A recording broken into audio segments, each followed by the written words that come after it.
We live in a world of Newtonian physics, right? For every action, there's an equal and opposite reaction. You learned that at school, remember?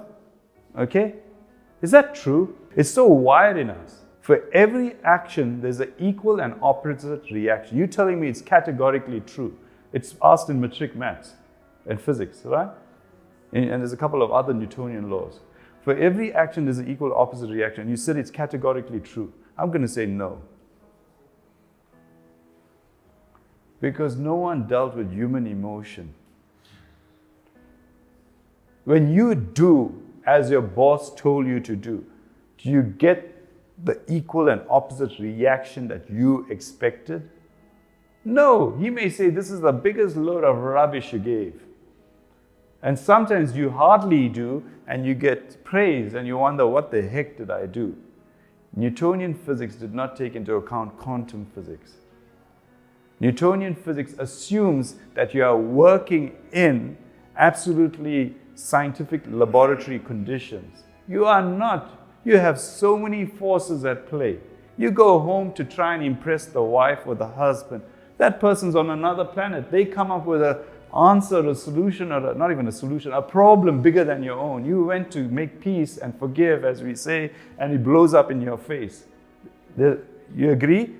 Yeah. Welcome to planet Earth. As much as we say, yes, under pristine scientific conditions, for every action there's an equal and opposite reaction. You are here because of your actions didn't have the reaction you wanted. It didn't work logically and rationally. Quantum physics suggests you act and it opens up an infinite realm of potential possibilities.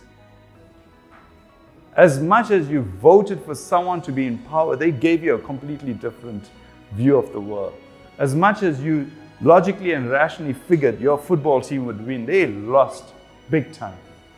If you knew how markets operate and you knew you took a particular action, you know you have no clue whether the stock exchange will react in a positive way.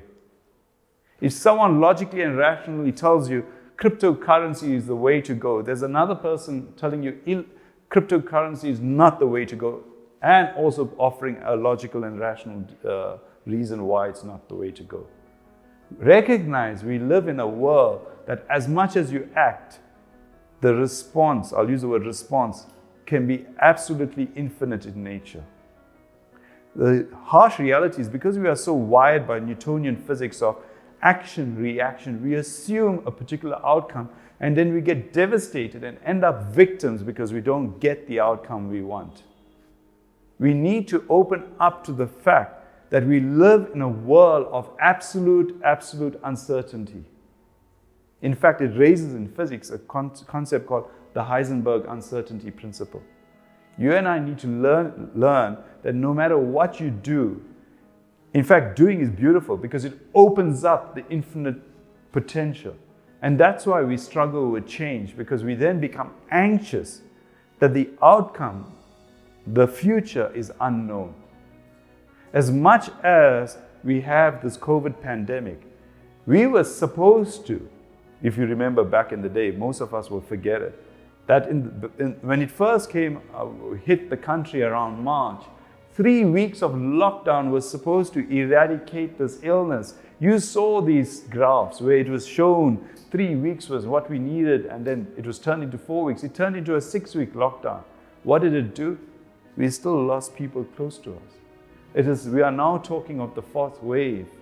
There are countries that are seen as very powerful and first world who are still struggling with the illness. We are now giving vaccines out. There's conspiracy theories all over the show.